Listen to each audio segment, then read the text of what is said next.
I'm João Bravo, and I'm excited to share the work that my colleagues and I have done exploring some of the challenges of learning on dynamic graphs with recurrent architectures. This work was accepted in the Transactions of Machine Learning Research in December of 2024. So starting with some background, the problems that we are interested in are those that can be modeled by dynamic graphs, which represent the interactions between different entities occurring at specific timestamps. So in this framework, entities are modeled as nodes and the interactions are edges with an associated timestamp, as you can see on the right. These edges can be directed or undirected, and the graph will typically be a multigraph with multiple edges between the same source and destination nodes occurring usually for different timestamps. Some examples of problems that can be modeled like this are interactions between users on social networks, bank transfers between entities in financial networks, or payments between users and merchants in e-commerce. There are also different inference tasks that can be associated with a dynamic graph, such as tasks, link prediction tasks. So an example would be, given a source node and a timestamp, what are the most likely destination nodes for an edge, or tasks associated with predicting some property of an edge, such as edge classification, like is this bank transfer between these two entities fraudulent or not. So one type of model that has been proposed in the literature to handle these types of data and this type of tasks is a natural extension of RNNs to dynamic graphs. So the idea is that one keeps a hidden state for every node in the graph that is meant to summarize past information that is relevant for the task at hand. Then for every new edge, we update both the source and the destination nodes using a parametric function, which will typically be based on an RNN cell, such as an LSTM or GRU. This update is meant to incorporate the new information, and it's computed based on both of the source and destination hidden states and any additional information for the edge. There have been multiple models like this proposed in the literature. Examples are Deep Coevolve and Jody, and TGN is another popular model that uses a model like this together with a transformer-based embedding module on top. So because these models are a natural extension of RNNs to dynamic graphs, we like to use the name graph recurrent neural networks, and that's the name that we'll be using. So one of the advantages of GRNNs is that, unlike, for instance, transformer-based approaches, where for a given inference task about a node or an edge, they consider a limited temporal neighborhood of that edge or node, such as the one-hop neighborhood that you see depicted on the right. In contrast, GRNNs have a potentially unlimited causal context window, so they can leverage information from any edge that could be reachable by causal hops on the dynamic graph. They are also very suitable for low latency scenarios because they don't require any complex graph operations like graph aggregation, neighborhood aggregations, or neighborhood sampling at inference time. In fact, they don't need to explicitly store the graph at all. You can imagine the inference algorithm for GRNNs as simply a streaming algorithm for processing a stream of interaction events.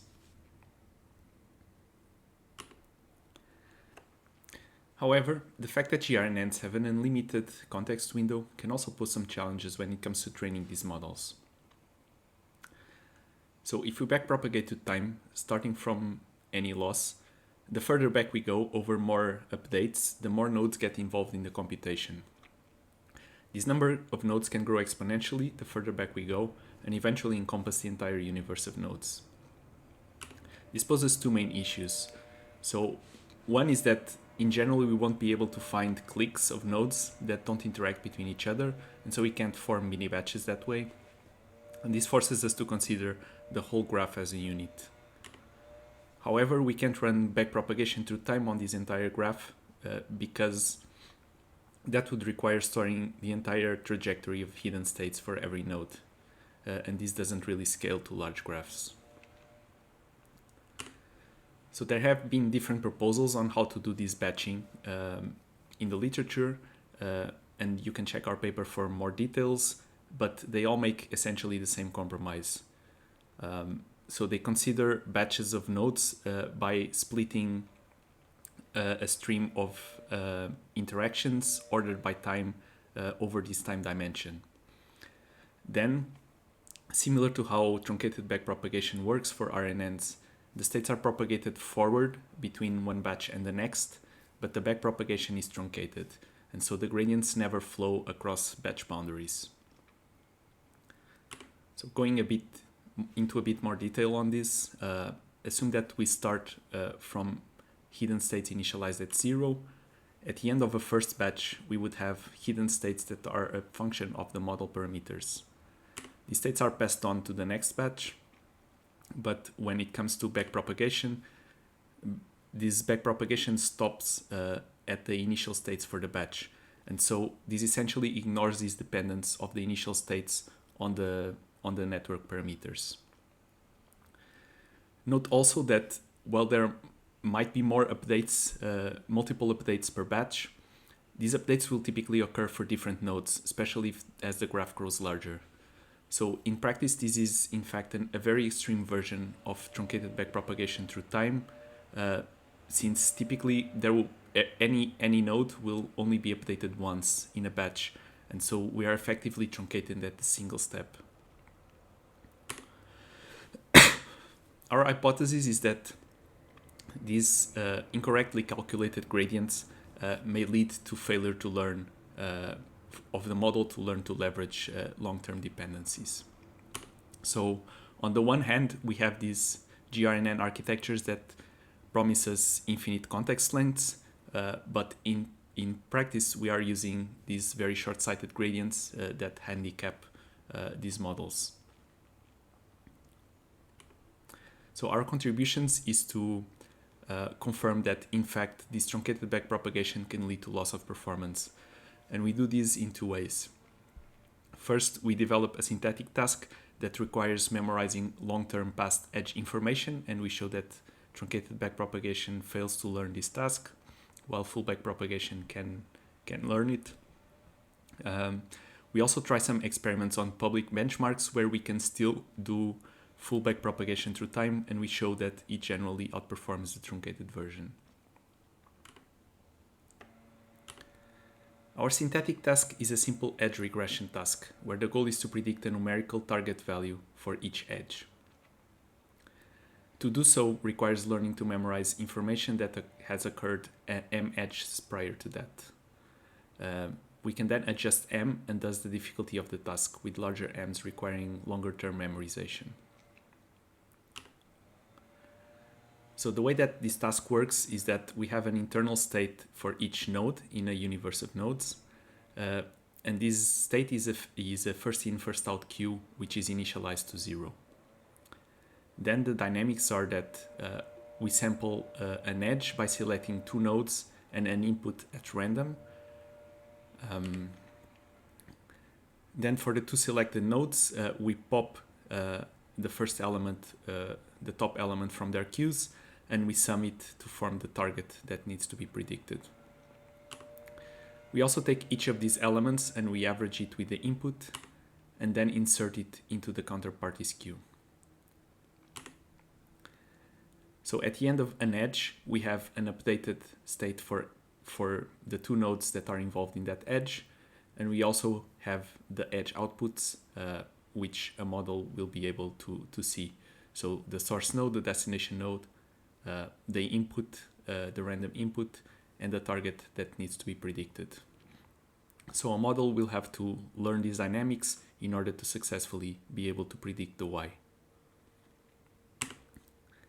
So we have tried this with a GRU-based GRNN model with different state sizes. And what we use to measure the success is the mean squared error after 5,000 epochs.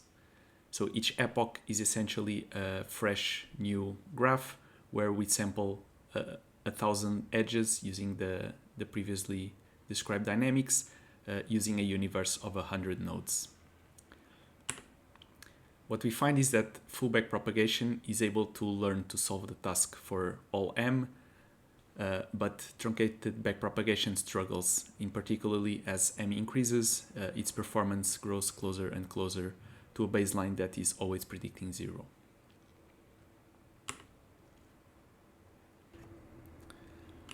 For our real-world benchmarks, we use 3 popular datasets from prior works, but that are still small enough that we can run full backpropagation with a reasonably sized model. This model is a GRU-based GRNN with a state size of 64, and we report mean reciprocal rank and recall at 10 for the best model selected using a small hyperparameter tuning experiment. We find that for the Reddit and MOOC datasets, we have around a 10% performance improvement from going from truncated backpropagation to full backpropagation on the recall at 10 metric, and closer to 20% for MRR. On Wikipedia, we have a bit more mixed results with a small positive gap in recall at 10 and a small negative gap that is not really significant in MRR.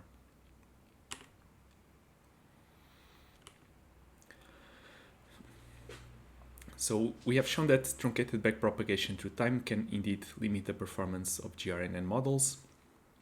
Furthermore, we know that full backpropagation does not scale.